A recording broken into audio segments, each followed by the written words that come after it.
Bonjour, ici Joëlle Perron-Audeau, coordonnatrice des activités éducatives chez Héritage Montréal, présentement en congé de maternité. Ça me fait un grand plaisir de vous convier à un tour de bloc de mon quartier, le Vieux-Longueuil. Le quadrilatère qui est délimité par le chemin Chambly, la rue Saint-Antoine, la rue Bordelot et la rue Saint-Charles, c'est en fait un lieu qui témoigne des premiers balbutiements de Longueuil. C'est vraiment le berceau de l'ancienne seigneurie de Charles le Moine qui s'y installe dès le 17e siècle. À l'est du chemin Chambly, il y a la commune. À l'ouest, c'est le domaine seigneurial. Et tout au long du bord de l'eau, il y a des concessions, donc des colons qui viennent s'y installer. Dans un plan réalisé par Jodoin et Vincent et reproduit dans leur important ouvrage L'histoire de Longueuil, publié en 1889, on peut déjà voir que dans ce quadrilatère, plusieurs bâtiments ont été construits. On y voit par exemple l'emplacement du moulin à vent, l'ancien moulin à eau, l'emplacement du château fort et le site d'une future église. Tous ces éléments-là vont être mis en lumière par différentes fouilles archéologiques à partir des années 70. Je vous invite à descendre la rue Saint-Antoine et à aller arpenter la rue Bordelot.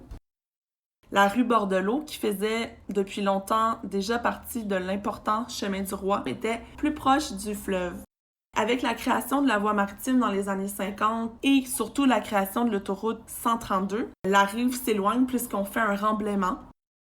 De l'autre côté du chemin Chambly, on trouve des bâtiments qui sont liés à une congrégation féminine, les Sœurs des Saints-Noms de Jésus et de Marie, que l'on surnommait les Sœurs de Longueuil. Sur le terrain du couvent, vous allez peut-être apercevoir une toute petite maison. C'est la maison Marie-Rose du Rocher, donc construite en 1812. Elle sera d'abord une auberge, puis abritera la première école donc de la congrégation naissante des Sœurs des Saints-Noms de Jésus et de Marie.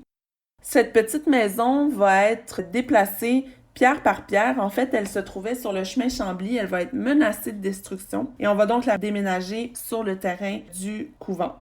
Tout juste en face se trouve l'ancienne académie École Saint-Georges, qui est considérée comme la première école publique établie à Longueuil en 1913 et qui était dirigée par les sœurs. Lorsque l'on décide de démolir complètement le château fort en 1810, ça permet l'ouverture de la rue Saint-Charles. Ça permet également l'établissement d'une première petite église, l'église Saint-Antoine, mais celle-ci va être remplacée quelques années plus tard par la majestueuse co-cathédrale Saint-Antoine de Padoue, qui va être construite entre 1884 et 1887, selon les plans de l'architecte Maurice Perrault de la firme Perrault et Ménard. Ce qui est le plus évident, peut-être dans les emprunts de style, ce sont les emprunts au néo-gothique. Ce qui est assez particulier aussi, c'est que ces deux tours sont asymétriques. Tout juste à côté de la co-cathédrale Saint-Antoine de Padoue, on retrouve la maison Chavoyaise, donc une maison qui a été construite d'abord en 1815 pour loger le curé de la paroisse de Saint-Antoine. Ensuite, elle va accueillir le noviciat des Oblats, une école pour garçons, et ça va devenir le premier collège de Longueuil. Un peu plus loin sur le chemin Chambly, vous allez trouver le deuxième collège de Longueuil. Les plans sont de Maurice Perrault. Ce qui est impressionnant, c'est les photos de la cour d'école. Il y a une immense cour qui allait jusqu'au ruisseau Saint-Antoine.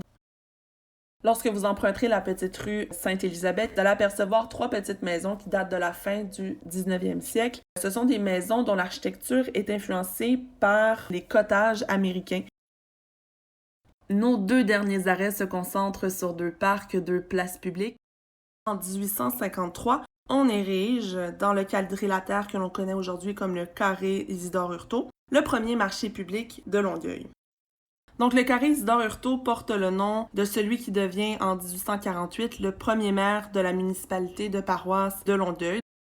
Plusieurs œuvres d'art public sont installées aujourd'hui dans le carré Isidore-Hurtaud. Le centre culturel Jacques Ferron va être construit en 1967. C'est l'architecte Jean Grondin qui va imaginer ce bâtiment résolument moderne. Ce bâtiment va être nommé en l'honneur d'un auteur citoyen de Longueuil, médecin, écrivain engagé, qui va être d'ailleurs le fondateur du parti Rhinocéros, donc Jacques Ferron. Notre dernier arrêt se trouve au parc Saint-Marc, un parc qui a été créé dans les années 90 suite à une entente entre la ville, la fabrique Saint-Marc et des gens d'affaires du quartier pour transformer le jardin qui était privé en parc public avec un kiosque à musique. L'église Saint-Marc a été construite en 1842 selon les plans de l'architecte Allen Robinson Et elle a été construite pour la communauté épiscopalienne de Longueuil, donc pour une communauté anglophone protestante. Donc, vous terminez ce tour de bloc dans le parc Saint-Marc. À l'automne 2019, donc, la ville de Longueuil a reçu le feu vert pour l'acquisition de l'église, du presbytère, du parc. Probablement que de nouveaux usages vont être annoncés. Je vous souhaite un magnifique tour de bloc dans le Vieux-Longueuil, tout en respectant les consignes de distanciation physique. Bonne visite!